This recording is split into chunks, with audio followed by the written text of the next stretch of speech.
हर 12th class let start और next session. Guys जो last session किया था उसमें हमने क्या पढ़ा था? उसमें हमने पढ़ा था प्रॉपर्टीज ऑफ डिटरमिनेंट। उसके बेस पे क्वेश्चन नहीं किए थे बिल्कुल भी। तो आज हमने क्वेश्चंस करने हैं उन प्रॉपर्टीज के बेस पे। भाई बहुत इंपॉर्टेंट है ये वीडियो, तभी देखना जब पहले पीछे वाली वीडियो देख रखी है, प्रॉपर्टीज सारी लिख रखी है कॉपी में, तभी ये वीडियो देखना, अदरवाइज ये वीडियो मत देखना वरना आपको कुछ समझ नहीं आएगा। तो पहले पीछे वाली वीडियो देखो, सारी प्रॉपर्टीज से कॉपी में लिखो और उसके बाद ये वाली वीडियो देखो। तो लास्ट टाइम जब मैंने आपको प्रॉपर्टीज पढ़ाई थी, फटाफट से मैं कुछ प्रॉपर्टीज आपको रिकॉल करा दूं ताकि आपको याद रहे कि मैंने क्या क्या पढ़ा था और आपको कुछ प्रॉपर्टीज लगाना सिखा दूं कि प्रॉपर्टीज कैसे कैसे लगानी है। जैसे पहला, सपोज मैंने आपके पास एक डिटरमिनेंट लिया है 2 3 4 -5 6 1 4 5 3। ये मैंने आपके पास एक डिटरमिनेंट लिया। अब मैं कुछ प्रॉपर्टीज बोल रहा हूं जो आपको इस पे लगानी है। जो मैंने आपको लास्ट में प्रॉपर्टीज कही थी ना, तो उनके अकॉर्डिंग ये प्रॉपर्टीज लगानी है और कुछ छोटी छोटी बातें हैं जो हमें क्या करनी है, ध्यान में रखनी है। सबसे पहली प्रॉपर्टी जो लगानी है, मैंने आपको बोल दिया अप्लाई R2 इंटरचेंज R2। ये अप्लाई करो। करना क्या है, वीडियो पॉज करनी है, पहले खुद अप्लाई करनी है, उसके बाद मेरे से मैच करनी है। ठीक है, चलो। तो मुझे क्या अप्लाई करना है, R2 इंटरचेंज R3। जब मैं R2 और R3 को इंटरचेंज करूंगा 2 3 4, व्हाट डज इट मीन कि R2 और R3 को आपस में इंटरचेंज कर दो। जब मैं R2 और R3 को आपस में इंटरचेंज करूंगा तो ये बन जाएगा 4। कहने का मतलब है कि R2 की जगह पे R3 चला जाए और R3 की जगह पे क्या आ जाए, R2। ये आ गया। इतनी बात समझ में? अब इतना करने के बाद अब आप याद करो, मैंने आपको एक बात बताई थी कि जब भी कभी हम किन्हीं दो रो या दो कॉलम को इंटरचेंज करते हैं तो डिटरमिनेंट की वैल्यू सेम रहती है, बस साइन चेंज हो जाता है। और मैंने कहा था कि जब भी कभी ये वाली प्रॉपर्टीज यूज करोगे तो बाहर क्या लगाओगे, नेगेटिव। समझ में आया? तो बच्चों जब भी कभी इंटरचेंज वाली प्रॉपर्टीज यूज करनी है तो बाहर क्या लगाना है, नेगेटिव। इतनी बात समझ में आई? ये हमारी इंटरचेंज वाली प्रॉपर्टी थी। सिमिलरली मैंने क्या बोला, अगली प्रॉपर्टी अप्लाई करो। एक प्रॉपर्टी हमारी क्या होगी, ये रिकॉल हो गई। दूसरी फटाफट से मैंने बोला अप्लाई करो C2 इंटरचेंज और C2 चेंज टू 3C2। अब मुझे ये प्रॉपर्टी अप्लाई करनी है। तो जब ये प्रॉपर्टी अप्लाई करनी है तो मैं कैसे अप्लाई करूंगा, याद करो। C2 के जितने भी एलिमेंट है उनको 3 से मल्टीप्लाई कर दूंगा, तो कर दो भाई।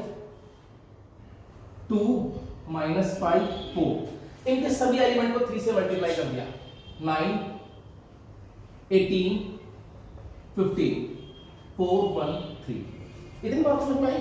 अब इतना करने के बाद याद करो, मैंने आपको बताया था जब डिटरमिनेंट की किसी भी रो या किसी भी कॉलम को मल्टीप्लाई करते हैं, किसी नंबर से मल्टीप्लाई करते हैं, तो क्या होता है, डिटरमिनेंट की वैल्यू भी उस नंबर से मल्टीप्लाई हो जाती है। तो फिर मैंने कहा था कि जब भी कभी वाली प्रॉपर्टी अप्लाई करोगे तो जिस नंबर से रो या कॉलम को मल्टीप्लाई कर रहे हो उस नंबर से डिटरमिनेंट के बाहर डिवाइड भी करना पड़ेगा, ताकि क्या हो, मेरे आंसर में चेंज ना आए और मेरा आंसर क्या रहे, सेम रहे। ठीक है, तो ये बात भी ध्यान रखनी है कि किसी भी रो या किसी भी कॉलम को किसी नंबर से मल्टीप्लाई कर रहा हूं तो मुझे उस नंबर से बाहर डिवाइड भी करना है। ठीक है, अगली प्रॉपर्टी देखो। अगली इसमें आप लोगों ने अप्लाई करनी है R2 change to R2 plus 2R3। ये अप्लाई करनी है। फटाफट से वीडियो पॉज करो, खुद अप्लाई करो, फिर मैं भी अप्लाई कर रहा हूं, मेरे से मैच कर लेना। ठीक है, चलो। मैंने क्या किया, R2 को चेंज किया। R2 को मैंने चेंज कैसे किया है, R2 प्लस 2R3। R2 के अंदर क्या कर दिया, R2 के अंदर मैंने R3 को ऐड किया है, लेकिन R3 को पहले 2 से मल्टीप्लाई करके। तो वो चेंज कैसे होगा, एक बात और याद रखना कि जिस भी रो या जिस भी कॉलम को चेंज करता हूं पहले वो रो या कॉलम ही लिखी जाती है। ऐसा नहीं है R2 change to 2R3 plus R2 करोगे, ऐसे रॉन्ग ऑर्डर नहीं करना, पहले वही रो लिखेंगे। ठीक है, चलो। 2 3 4, R2 change to R2 plus 2R3। R2 में क्या करा मैंने, R3 को 2 से मल्टीप्लाई करके ऐड कर दिया। तो ध्यान से देखो, -5 की जगह पे क्या आ जाएगा, जो -5 है उसकी जगह पे क्या आ जाएगा, -5 प्लस 2 इंटू 4, है ना। -5 की जगह पे क्या आ जाएगा, -5 प्लस 2 इंटू 4, दैट इज 8 -5 कितना हो गया, 3। तो यहां पर आ गया 3। 6 की जगह पे क्या आ जाएगा, 6 में क्या हो जाएगा, 6 plus 2 into 5 that is 10, 6 plus 10 क्या हो जाएगा 16। करस्पॉन्डिंग एलिमेंट्स ही ऐड होंगे। अगला 1 की जगह पे क्या आ जाएगा 1 plus 2 into 3 that is 1 plus 6 क्या आ जाएगा 7। ये बन गया 4 5 3। तो भाई ये प्रॉपर्टी अप्लाई होगी। तो ये वाली प्रॉपर्टी भी अप्लाई करने आगे। एक चीज और याद रखना यार, मैंने आपको एक चीज बताई थी कि किसी भी डिटरमिनेंट की वैल्यू 0 कब होती है। लास्ट टाइम जो प्रॉपर्टीज लिखवाई थी तो दो प्रॉपर्टीज लिखवाई थी कि या तो कोई भी रो या कोई भी कॉलम के अगर सारे एलिमेंट्स 0 हो जाए तो उस डिटरमिनेंट की वैल्यू क्या हो जाएगी 0 हो जाएगी। और एक प्रॉपर्टी मैंने और लिखवाई थी बच्चों, वो क्या लिखवाई थी मैंने बोला था अगर कोई दो रो या दो कॉलम सेम हो जाए तो भी इसकी वैल्यू क्या हो जाएगी 0। कोई दो रो या दो कॉलम सेम हो जाए तो भी इसकी वैल्यू क्या हो जाएगी 0, डिटरमिनेंट की वैल्यू। सपोज 2 3 5 1 2 3। अगर अब ध्यान से देखो C1 and C3 are same, C1 and C3 क्या है आइडेंटिकल है, तो इसका मतलब जो इसका आंसर आएगा वो क्या आ जाएगा 0। समझ में आ गया। अगर कोई दो रो या दो कॉलम भी सेम है तो भी क्या हो जाएगा उसका आंसर क्या हो जाएगा 0 हो जाएगा। पक्का समझ में आई बात। चलो तो बेटा ये प्रॉपर्टीज मैंने आपको लास्ट टाइम लिखवाई थी, थोड़ी कुछ मैंने रिकॉल कराई है जो क्या होगी अभी यूज होंगी वे। ठीक है, अब मैं स्टार्ट करता हूं क्वेश्चन इसके।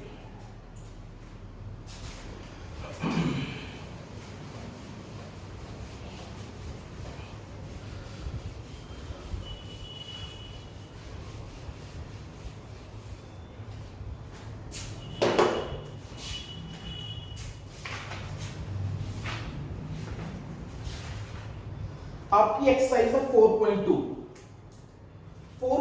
का ना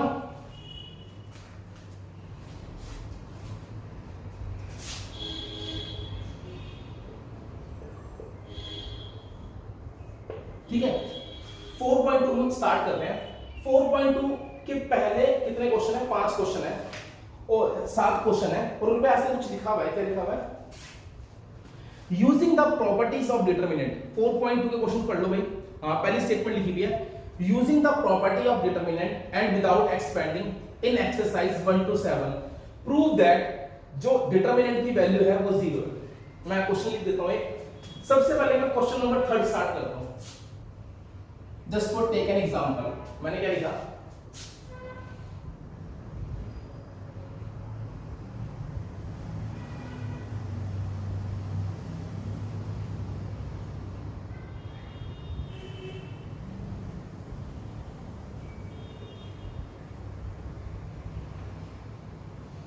मैंने एग्जांपल लिखा ये वाला। ठीक है, अब मुझे बोला गया है क्या कि question number 3 without expanding show that it's value is 0। बच्चों क्वेश्चन क्या बोला है कि डिटरमिनेंट को बिना एक्सपेंड किए मुझे शो करना है कि इसकी वैल्यू क्या होगी 0 की।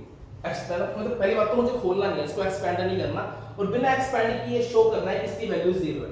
तो अभी अभी आप लोगों ने प्रॉपर्टीज पढ़ी है डिटरमिनेंट की वैल्यू 0 कब होती है। अभी जो प्रॉपर्टीज पढ़ी थी उसमें दो प्रॉपर्टीज थी। एक क्या थी या तो कोई भी रो या कोई भी कॉलम के सारे एलिमेंट्स 0 हो जाए या कोई दो रो या दो कॉलम क्या हो जाए आइडेंटिकल हो जाए तो क्या होगी इसकी वैल्यू 0 होगी।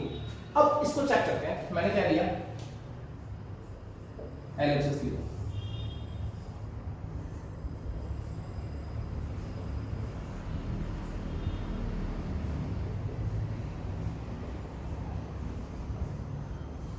मैंने ये। अब ध्यान से देखो बेटा क्या इसमें कोई दो रो या दो कॉलम सेम है। तो अभी तो ना कोई दो रो सेम है ना कोई दो कॉलम सेम है, लेकिन डिटरमिनेंट है मैं प्रॉपर्टीज यूज कर सकता हूं। उसने बोला यूजिंग प्रॉपर्टीज। चलो चेक करते हैं। अब थोड़ा बड़ा दिमाग लगाना है। ये 2 3 5 ये 7 8 9 65 75 86 2 7 65 3 8 75 ऐसे दे रखे हैं मुझे। अब मुझे शो करना है कि इसकी वैल्यू 0 है। अब मुझे शो करना है इसकी वैल्यू 0 है तो इसका मतलब इसमें कोई दो रो या दो कॉलम तो सेम होंगे ही होंगे। ठीक है, या किसी भी रो या कॉलम के सारे एलिमेंट्स 0 बन जाएंगे। अब मैं आपको बता रहा हूं हल्का सा बड़ा दिमाग लगाओ। एक काम करते हैं, मैंने पहला स्टेप किया। ध्यान से देखो बेटा मैंने C3 में से C1 को माइनस कर रहा हूं। C3 change to C3 minus C1। C3 में से मैंने C1 को माइनस किया बेटा। ध्यान देना जब मैं माइनस करूंगा तो हमारा क्या बन जाएगा 3 5 7 8 9 65 minus 2 63 75 माइनस 3 72 86 माइनस 5 81 ये बन गया। अब इतना करने के बाद देखो ध्यान से, मैंने आपको प्रॉपर्टीज बताई थी कि अगर किसी रो या किसी भी कॉलम में कोई भी एलिमेंट कॉमन आ रहा है तो मैं निकाल सकता हूं। अब ध्यान से देखो C3 में इन सबसे 9 कॉमन आ रहा है। देखो 9 7 का 63, 9 8 का 72, 9 9 का 81, इन सबसे 9 कॉमन आ रहा है बेटा, आ रहा है ना इन सबसे 9 कॉमन। तो इसका मतलब क्या है कि अगर मैं यहां से 9 कॉमन निकाल दूं तो यहां बचेगा 7, यहां बचेगा 8, यहां बचेगा 9, यहां पर भी 7 8 9, यहां पर भी 7 8 9, तो दो कॉलम सेम हो गए। अगर दो कॉलम सेम हो गए तो इसकी वैल्यू क्या हो जाएगी? 0। तो अब यहां पर लिखेंगे टेकिंग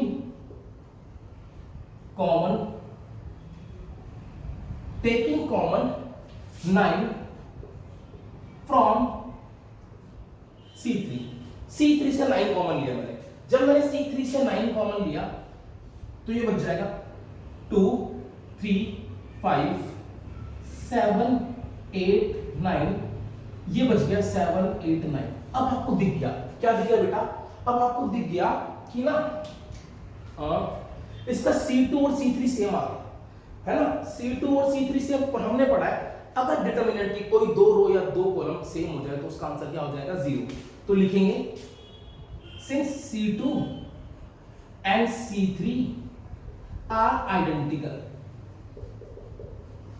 क्योंकि ये दोनों सेम है तो देयरफॉर जो इसकी वैल्यू होगी डिटरमिनेंट की वैल्यू 9 into 0 दैट इज 0 हो गया। तो समझ में आया क्वेश्चन? तो अब ना बेटा यहाँ पे दो चार बातें ध्यान रखने की है। सर हमें कैसे पता लगेगा कि हर बच्चे के मन में क्वेश्चन आता है, सर हमें कैसे पता लगेगा हमें C3 में से C1 को माइनस करना है? हाँ बेटा नहीं पता लगेगा, पहली बार पता नहीं लगेगा, दूसरी बार, तीसरी बार, चौथी बार, लेकिन जब आप इन क्वेश्चन को करने के यूज्ड टू हो जाओगे ना तब आपको पता लगने लग जाएगा कि इसमें से क्या माइनस करना है। बस थोड़ा सा दिमाग चलाना है, कभी इसको माइनस करो। अब आपको तो पता लग गया था कि मुझे प्रूव करना है इसकी वैल्यू 0 है, तो आपके दिमाग में बात आई डिटरमिनेंट की वैल्यू 0 कब होती है? जब कोई दो रो सेम हो या दो कॉलम सेम हो, है ना। अभी कुछ नहीं दिख रहा था मुझे, ना रो सेम दिख रही थी ना मुझे कॉलम सेम दिख रहा था, तो मैंने क्या करा, अब प्रॉपर्टीज पता है मुझे, मैंने प्रॉपर्टीज लगाई। सबसे पहले मैंने इस क्वेश्चन को पहले मैंने दिमाग में किया। देखो कैसे मुझे दिखा था, मैंने 65 में से 7 माइनस किया था तो बन गया था मेरा कितना 58 बन गया था। यहाँ पे कुछ और बन गया था, यहाँ पे कुछ और, उससे कुछ कॉमन कॉमन नहीं आ रहा था। लेकिन जब मैंने इसमें से इसको माइनस किया 63 72 81 ये बन गया, तो इनमें से 9 कॉमन आ रहा। देखो 9 7 का 63 63 72 81, 9 सब में से कॉमन आ गया था। ये मैंने हवा में किया था, मतलब दिमाग में किया था, हवा में, तो 9 कॉमन आ गया था, तो 7 8 9 यहाँ बच गया था, 7 8 9 यहाँ बच गया था, दोनों की कॉलम सेम आ गए, तो उसका आंसर क्या आ गया? 0। समझ में आई बात अच्छे से? तो अभी ये एक क्वेश्चन किया है मैंने, अब करना क्या है, इस क्वेश्चन को आपको दोबारा करना है बिना मैंने बताए, सोचना कैसे करोगे कैसे नहीं करोगे। अभी क्वेश्चन कराऊंगा तो आपको धीरे धीरे ये आने लग जाएगा। अब अगला क्वेश्चन करते हैं एक बार, ठीक है? चलो इसका मैं पहला क्वेश्चन करता हूं।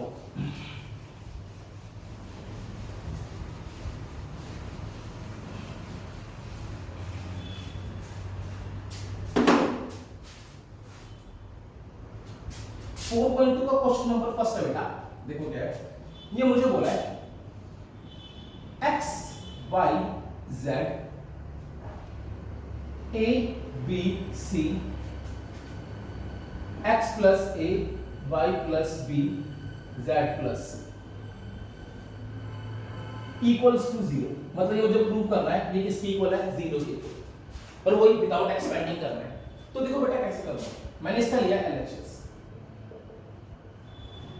लिया मैंने LHS,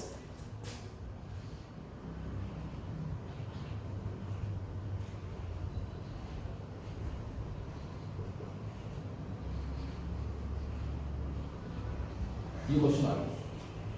अब मुझे शो करना है किसकी वैल्यू 0 है, तो दिमाग में लाओ, वैल्यू 0 कब होगी? जब कोई दो रो सेम होगी या दो कॉलम सेम होगा, है ना। अभी कोई दो रो या दो कॉलम सेम है ना दो रो सेम है कोई, ना दो कॉलम सेम है, मुझे दिख रहा है।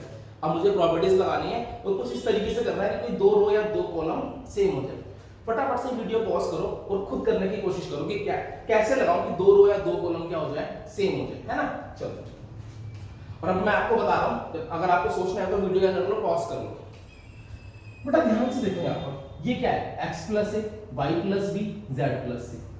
अगर मैं इन दोनों कॉलम को ऐड कर दूं तो ये बन जाएगा x plus A Y plus B Z plus C, ये भी x plus A Y plus B Z plus C, ये भी x plus A Y plus B Z plus C, दोनों सेम हो गए। तो अगर दो कॉलम सेम हो गए तो उसकी वैल्यू क्या हो जाएगी? जीरो। तो लिखेंगे C1 change to C1 plus C3, apply C1 change to C1 plus C3। मैंने इसमें क्या अप्लाई किया? C1 plus C2। मैंने C1 के अंदर क्या ऐड कर दिया? C2 ऐड कर दिया। जब मैं C1 के अंदर C2 ऐड करूंगा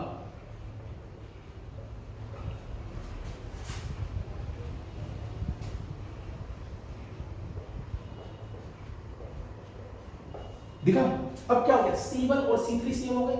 अगर C1 C3 सेम हो गए तो उसकी वैल्यू क्या हो जाएगी? जीरो। तो क्या लिखूंगा? Since C1 and C3 are identical,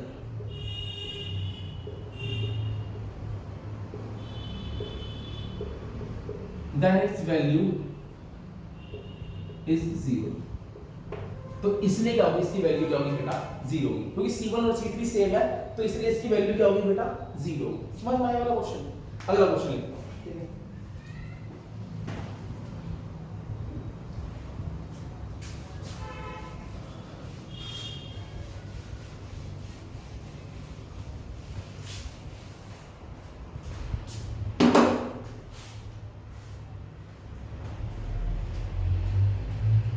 question number second लिखा मैंने, वो मैंने क्या लिखा? a minus B, B minus C, C minus A, B minus C. अच्छा, इसको करने से पहले मैं तुम्हें क्वेश्चन को अपने पास से दे रहा हूं यार, जरा सोचना है कि वो जीरो कैसे होगा।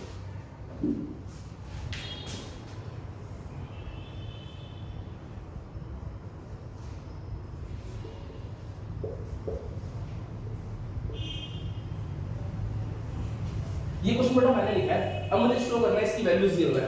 तो बेटा सोचो इसमें क्या ऑपरेशन लगेगा। सोचो कि इसकी वैल्यू जीरो बन जाए। वीडियो पॉज करके सोच लो कि ये जीरो कब बनेगा। कब बनेगा जीरो? जब कोई दो रो या दो कॉलम सेम हो गए। तो आपने दिमाग लगाना है और सोचना है कि कैसे दो रो या दो कॉलम सेम हो रहे हैं, या कोई रो या कॉलम के सारे एलिमेंट्स क्या हो रहे हैं? जीरो हो रहे हैं। तो चलो अब मैं थोड़ी हेल्प करता हूँ। थोड़ा ध्यान से देखो, थोड़ा सोचना। 2 + 4 किसके इक्वल है? 6 के इक्वल। 3 + 5 किसके इक्वल है? 8 के इक्वल। 5 + 7 किसके इक्वल है? 12 के। तो मुझे दिख गया कि अगर मैं इन दोनों रो को ऐड कर दूं तो क्या बन जाएगा? ये बन जाएगा। तो बेटा एक तरीका पता है इसमें क्या हो सकता है? मैं लिख दूं R1 change to R1 + R2। मैंने R1 R2 को ऐड कर दिया। इतना करने के बाद ये बन जाएगा तुम्हारे पास 2 + 4 6, 5 + 3 8, 7 + 5 12। ये बन जाएगा बेटा 4 5 7 6 8 12। ये भी 6 8 12, ये भी 6 8 12। इसकी R1 और R3 सेम हो गई। Since R1 and R3 are identical, तो देयरफॉर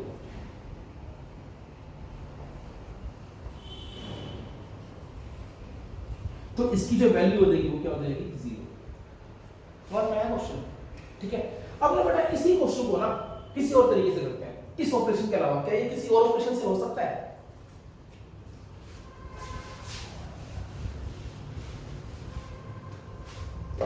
देखो भाई, अब कुछ छोड़ दो उससे, ध्यान से देखो। अगर मैं R3 में से R2 को माइनस कर दूं, 6 - 4 2, 8 - 5 3, 12 - 7 5, तो यहां पर क्या बन जाएगा? 2 3 5 बन जाएगा। यहां पर भी क्या बन जाएगा? 2 3 5। R1 R3 सेम हो जाएंगे तो भी इसका आंसर क्या हो जाएगा? जीरो। तो क्या लिखूंगा? R3 change to R3 - R1। R3 में से क्या कर दिया? R1 को माइनस कर दिया। तो ये क्या हो जाएगा? 2 3 5 4 5 7 6 - 2 4 8 - 3 5 12 - 5 7। ये होगा। ध्यान से देखो, ये दोनों सेम हो गए, है ना? तो अब since R2 and R3 are identical, therefore it's value is zero. समझ में आया क्वेश्चन? चलो एक क्वेश्चन और दे रहा हूं। अब आपने सोचना है कि उसकी वैल्यू जीरो कैसे होगी।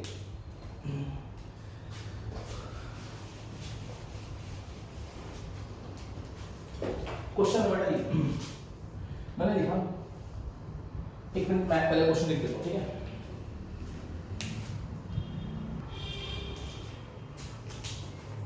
बच्चों मैंने ये क्वेश्चन लिखा है और मुझे ना प्रूव करना है इसकी वैल्यू 0 है, तो बताओ कैसे प्रूव करोगे, सोचो।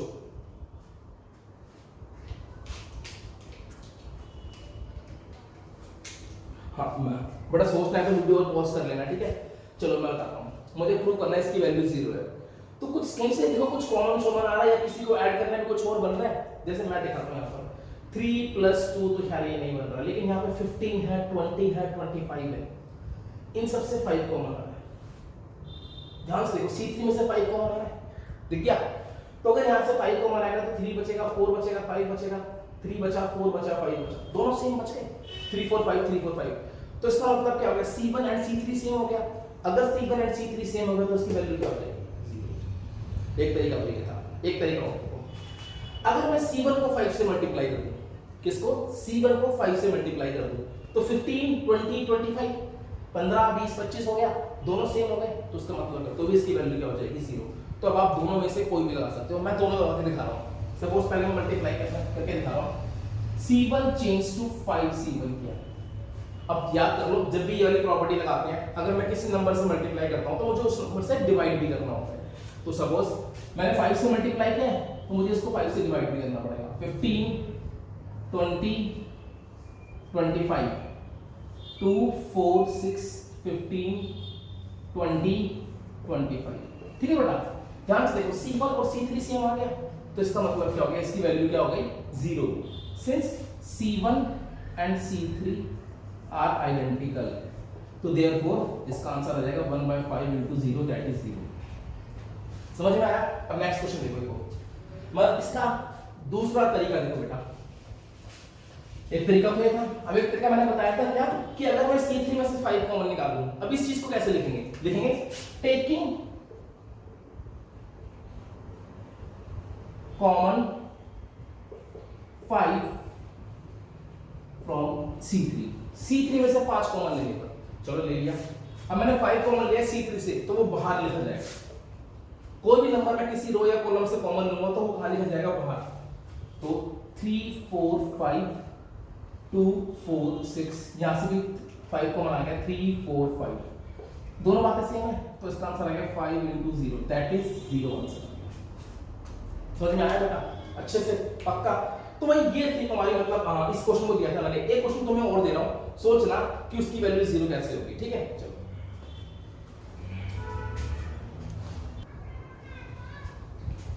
तो बच्चों मैंने एक क्वेश्चन लिखा है, सोचो इसकी वैल्यू 0 कैसे होगी, मुझे प्रूव करना है कि इसकी वैल्यू 0 है, ठीक है। चलो क्वेश्चन तो मैं, अगर आपको सोचना है तो वीडियो और पॉज कर लेना, मैं करता हूं इस क्वेश्चन को। बच्चों मेरे को देखो ध्यान से दिख रहा है 2 + 5 7 होता है, लेकिन यहाँ पर -7 है। 3 + -1 2 होता है, लेकिन यहाँ पर अच्छा यहाँ पर ना क्वेश्चन में -2 आएगा, ठीक है। ओके, -4 -6 क्या होगा, -10 होगा, लेकिन यहाँ पर क्या है 10। आपने क्या लिखा, जब मैं इनको ऐड कर रहा हूँ तो मैग्नीट्यूड तो सेम आ रहा है, लेकिन साइन अलग आ रहा है। एक बार कर लेते हैं, चलो मैंने एक काम करा, R1 को चेंज कर दिया R1 + R2। ये करने के बाद बेटा यहाँ पर आ गया 7, यहाँ पर आ गया 2, यहाँ पर आ गया -10, 5 -1 -6 -7 -2 10, याद इतनी बात समझ में। अब बताओ इसको 0 कैसे करोगे, बहुत सारे तरीके हैं यार। या तो यहाँ से -1 कॉमन निकाल दो, यहाँ से -1 कॉमन निकालोगे, सपोज मैंने निकाल दिया टेकिंग -1 कॉमन फ्रॉम R3। जब -1 कॉमन लिया 7 2 -10 5 -1 -6 7 2 -10, बेटा दोनों सेम हो गए, answer 0। R1 R3 same, answer 0। एक तरीका और बेटा ये है, एक तरीका और देखो, सपोज मैंने कर दिया R1 change to R1 + R3 कर दिया, इन दोनों को ऐड कर दिया, तो क्या होगा जब मैं इन दोनों को ऐड करूंगा, 7 - 7 0 2 - 2 0 -10 + 10 0 5 -1 -6 -7 -2 10। बट आपने क्या देखा कि अगर किसी भी डिटरमिनेंट की एक रो या एक कॉलम के सारे एलिमेंट्स 0 हो जाए तो उसका आंसर भी क्या हो जाता है, 0 हो जाता है। तो इसका आंसर भी क्या हो गया, 0। तो ये भी क्या होगा बेटा, 0। समझ में आई बात। तो पहले पढ़ा बेटा कुछ कि अगर एक डिटरमिनेंट के किसी भी रो या कॉलम के सारे एलिमेंट्स 0 हो जाए तो भी उसका आंसर क्या हो जाता है, 0 हो जाता है। तो चाहे आप वैसे करो चाहे आप ऐसे करो तो भी आंसर क्या आएगा, 0 आएगा। अब बुक का क्वेश्चन करते हैं, क्वेश्चन नंबर 2, 4.2 का क्वेश्चन नंबर 2 लिख रहा हूं मैं।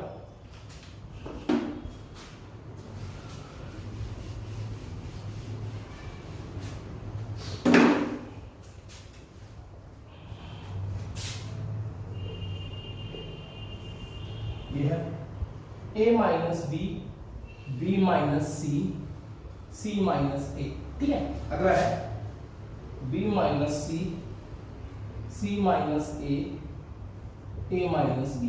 अगला है c minus a minus b minus c। इसको मुझे प्रूव करना है, किसके इक्वल है, 0 के इक्वल है। तो देखो बेटा कैसे करेंगे। अब ना बेटा क्या होगा, इसका लिया मैंने एलएचएस,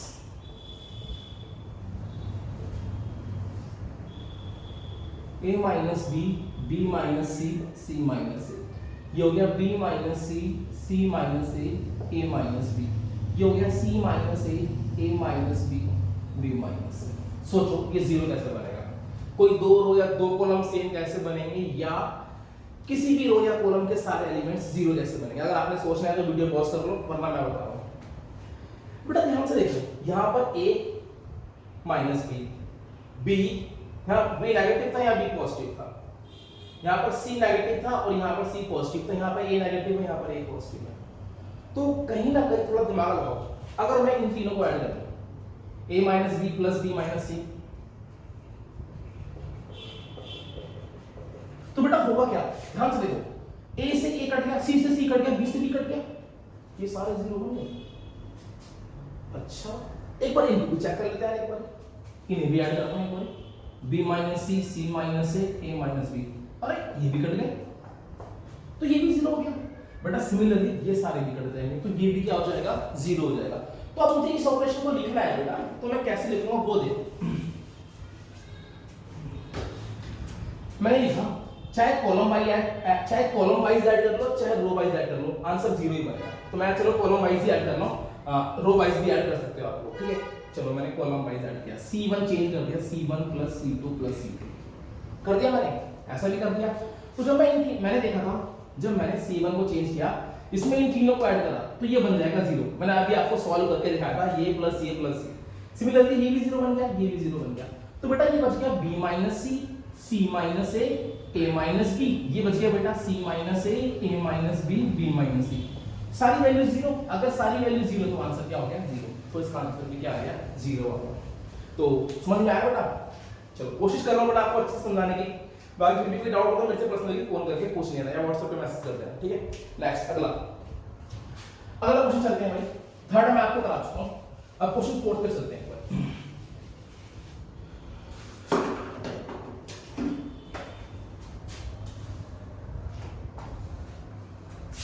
क्वेश्चन नंबर 4 क्या है बेटा, ये 1 1 1 BC CA AB, और ये है A B plus C B C plus A C A plus B। इसको मुझे प्रूव करना है जीरो के इक्वल, ठीक है। चलो इसका लिया मैंने एलएचएस, मैंने लिख दिया 1 1 1 BC CA AB। इसको बेटा मैंने ना मल्टीप्लाई करके लिख दिया, ये आ गया आपके पास AB plus AC BC plus AB AC plus BC, बेटा ये आ गया। अब इतना करने के बाद कुछ समझ में आ रहा है अगला स्टेप क्या करना है? देखो बेटा ध्यान से देखो, अगर मैं इन दोनों को ऐड कर दूं, AB plus AC plus BC, AB plus BC plus AC, AC BC plus AB, इन दोनों को ऐड कर रहा हूं तो क्या बन रहा है, AB plus BC plus AC बन रहा है। फिर वहां से मैं AB plus BC plus AC common निकाल लूंगा, दोनों सेम हो जाएगा, आंसर क्या आ जाएगा, जीरो। जैसे मैं आपको करके दिखाता हूं, सपोज मैंने कर दिया C1 change to C1 plus C2, मैंने ये ऑपरेशन लगा दिया।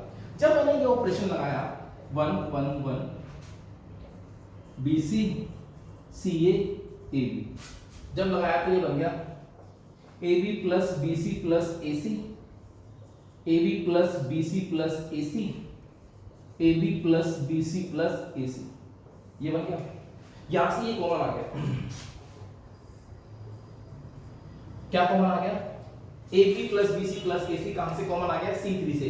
तो लिखूंगा टेकिंग, लिख देता हूं मैं, taking common A B plus B C plus A C from C3। C3 से मैंने क्या कॉमन ले लिया, A B plus B C plus A C. जब मैंने ये कॉमन लिया तो ये आपको बच गया 1 1 1, कॉमन लिया तो बाहर लिखा जाएगा,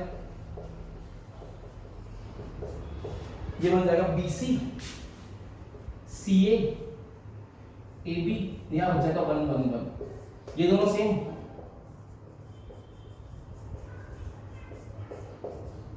अगर कोई दो रो या दो कॉलम सेम हो तो उसका आंसर क्या आता है, 0, उसका आंसर आ गया 0। समझ में आया क्वेश्चन अच्छे से, पक्का? चलो अगला क्वेश्चन देखते हैं गाइस।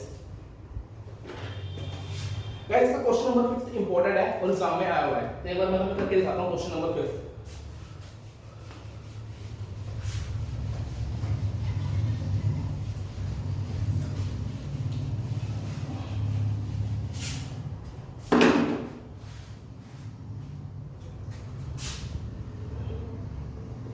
मुझे गिवन है, पता है क्या गिवन है मुझे, b plus c q plus r y plus z. अगला c plus a r plus p z plus x. अगला है a plus b p plus q x plus y. इसको मुझे प्रूव करना है क्या, 2 a b c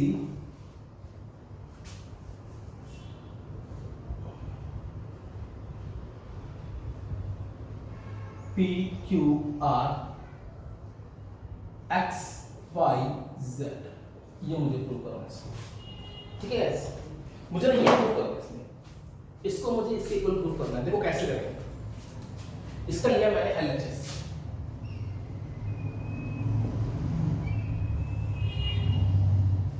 b plus c q plus r y plus z, c plus a r plus p z plus x, a plus b p plus q x plus y. मैंने ये लिया बेटा, अब मुझे prove करना है इसके equal है, इसके इक्वल है। देखो बेटा कैसे करेंगे, सबसे पहला स्टेप मुझे चॉइस करनी है कि मुझे क्या पहला स्टेप क्या करना है। तो गाइस मैं आपको बता रहा हूं मुझे क्या चाहिए, देखो सिंपल चाहिए, a b c p q r x y z. इसमें भी क्या सारे मिक्सअप है, ए बी ए सी ऐसे मिक्सअप है, इसमें भी p r q r mixup है, दिख रहा है आपको, इसमें भी एक्स वाई मिक्सअप है। तो एक काम करते हैं, मुझे ना बेटा एक चीज दिखाई दी, अगर मैं इन सबको ऐड करता हूं रो वाइज 1 2 3, अगर मैं इन तीनों को ऐड करता हूं देखो, तो यहां क्या बनेगा जब इन तीनों को ऐड किया, a plus b plus b plus c plus a plus b. मैंने इनको ऐड किया, जब मैंने इनको ऐड किया तो 2a आया, 2b आया, 2c आया। कहने का मतलब 2a प्लस बी प्लस सी आ जाएगा बेटा। तो इनको ऐड करने पे क्या आया, 2a plus b plus c. Similarly इनको ऐड करने पे क्या आएगा, 2p plus q plus r. Similarly इसको ऐड करने पे क्या आएगा, 2x plus Y plus Z. ये वाली वैल्यूज आएंगी बेटा, समझ में आ गया बात? तो अब 2 तो बाहर आ जाएगा कॉमन, अगर r मान ले सब जगह 2 आ जाएगा, 2 बाहर आ जाएगा। उसके बाद सोचते हैं क्या करना है, पहले एक वाला स्टेप करता हूं मैंने पहला स्टेप किया बेटा क्या किया, मैंने कर दिया r1 change to r1 plus r2 plus r3, इनको ऐड किया। जब मैं इनको ऐड करूंगा तो अभी आपने देखा था क्या बना था, इसको ऐड करने पे बना था 2a plus b plus c, इसको ऐड करने पे बनेगा 2p plus q plus r, इसको ऐड करने पे बनेगा 2x plus y plus z। इनको ऐड किया तो ये बना, इनको ऐड किया तो ये बना, इनको ऐड किया तो ये बना। तो ये हो गया c plus a r plus p z plus x। ये हो जाएगा a plus b p plus q x plus y। ये हो गया। अब इतना करने के बाद ऊपर से 2 कॉमन आ गया, taking common 2 from R1। R1 से मैंने 2 कॉमन निकाल लिया। जब मैंने R1 से 2 कॉमन निकाला तो ये बच गया 2a plus b plus c p plus q plus r x plus y plus z c plus a r plus p z plus x a plus b p plus q x plus y। ये बच गया। बच्चों मुझे चाहिए क्या था? मुझे चाहिए था a b c अकेला। यहाँ पर तो अभी पेयरिंग में आ रहे हो तो बाइनोमियल आ रहे हैं, ट्राइनोमियल, 2 टर्म्स आ रही है, 3 टर्म्स आ रही है ना। बट मुझे क्या चाहिए? सिंगल सिंगल टर्म चाहिए, सारी मोनोमियल चाहिए। तो अब मुझे करना क्या है? तो अब ध्यान से देखना बेटा, मुझे ना यहाँ पर बेसिकली b चाहिए, दिख रहा है? मैं आपको एक चीज दिखा रहा हूँ बेटा, जनरली बच्चों को पता नहीं लग पाती। आप लोग 1-2 बार क्वेश्चंस करोगे तो आपको समझ में आने लगेगा और फिर धीरे धीरे आपका हाथ बैठेगा और फिर आपको लगेगा हाँ यूज्ड टू हो गया आप इस चीज के ऑपरेशंस के, धीरे धीरे लगाओगे। अभी जो मैंने 5-6 क्वेश्चन आज कराए हैं दोबारा करना है, मतलब दोबारा बिना किसी हेल्प के करना। तो अगर आपसे खुद हो रहा है तो आपको मजा भी आएगा करने में। जब जहां पर दिमाग यूज होता है ना तो वहां मजा भी आता है करने में बेटा, ठीक है? चलो तो भी करते हैं। मैंने इसमें एक स्टेप लगाया, R2 change to R2 minus R1। मैंने ना R2 में से R1 को माइनस कर दिया बेटा, तो देखो होगा क्या।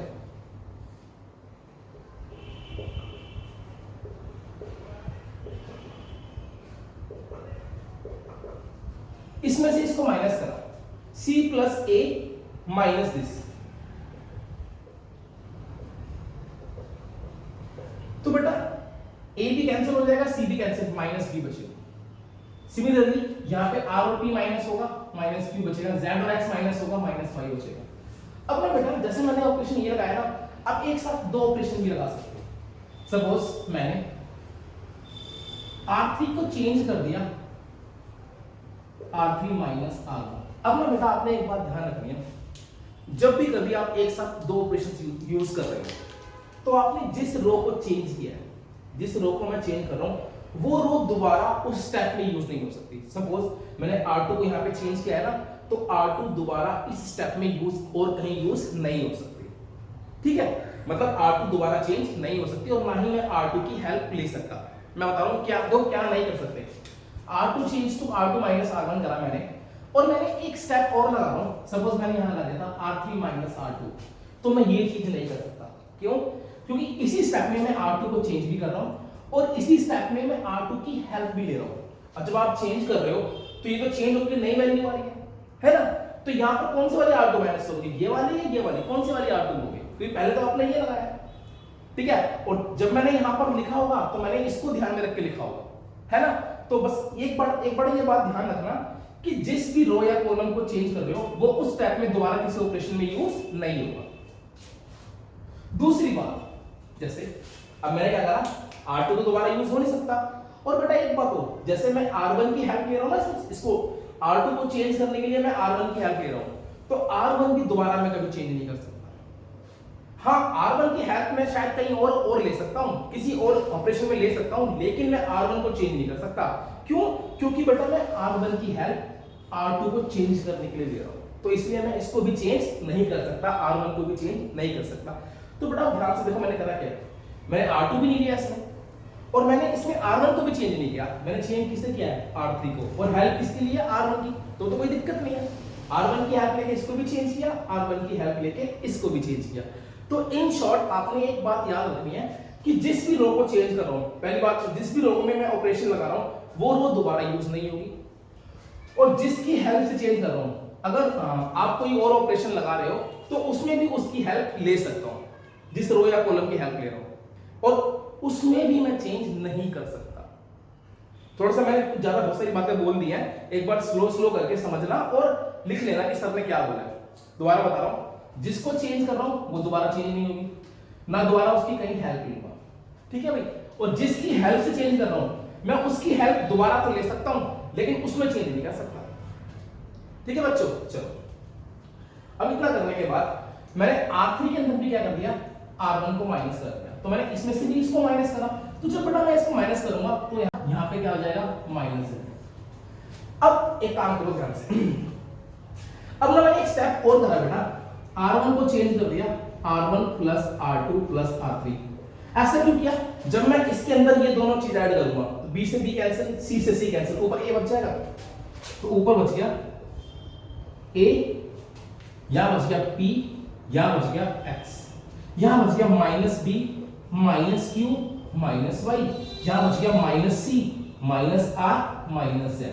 ठीक है बेटा, अब ध्यान से देखो, यहां से भी माइनस कॉमन निकालो, यहां से भी माइनस कॉमन निकालो, मतलब R2 में से भी माइनस कॉमन निकालो और R3 में से भी माइनस कॉमन निकालो। तो मैं चलिए इस फर्स्ट, हाँ मुझे याद तो बेटा ये प्रूव करना है मुझे, है ना? तो चलो मैं इसको बता देता हूं, क्योंकि मेरा क्वेश्चन हो गया।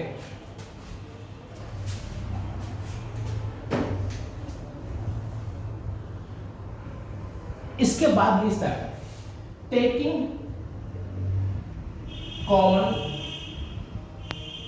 -1 from R2 and R3। R2 और R3 में से मैंने क्या कॉमन लिया? -1 कॉमन लिया, तो बाहर हो जाएगा -1 इंटू -1 इंटू 2, और ये बन जाएगा ABC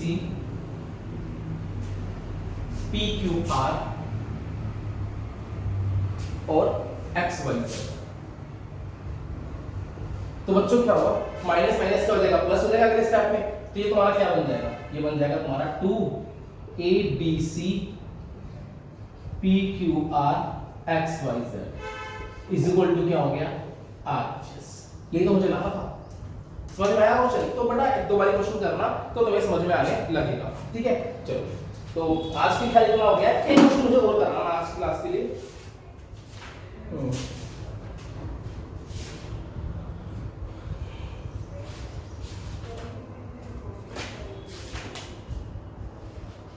एक बार क्वेश्चन एग्जांपल नंबर 10 करता हूं बेटा मैं आपकी बुक का।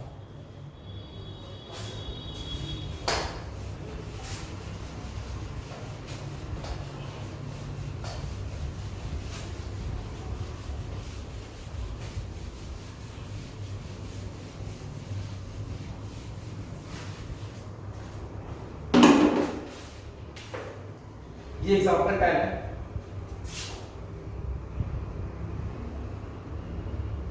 मुझे प्रूव करना है क्या, A B C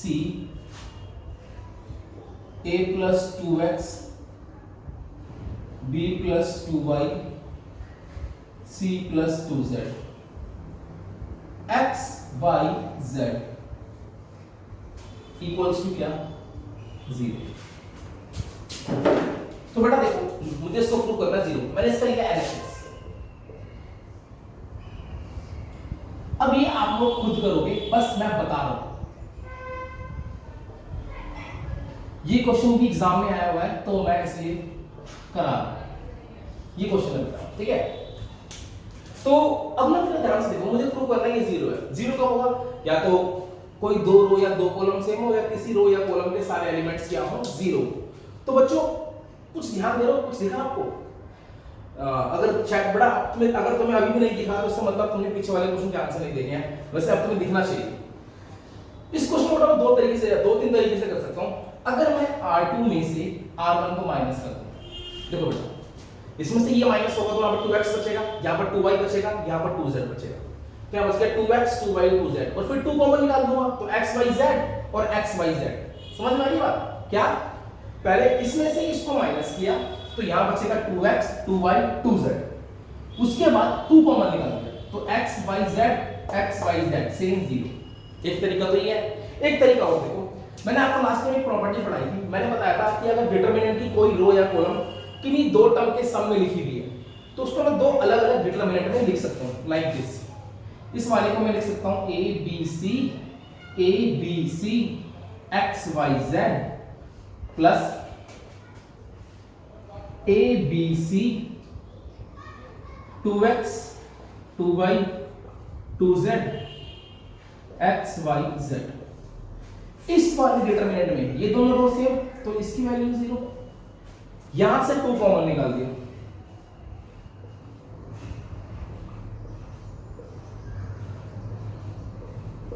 ये दोनों सेम, तो इसकी वैल्यू 0। तो अगर 0 plus 2 into 0 that is 0 answer.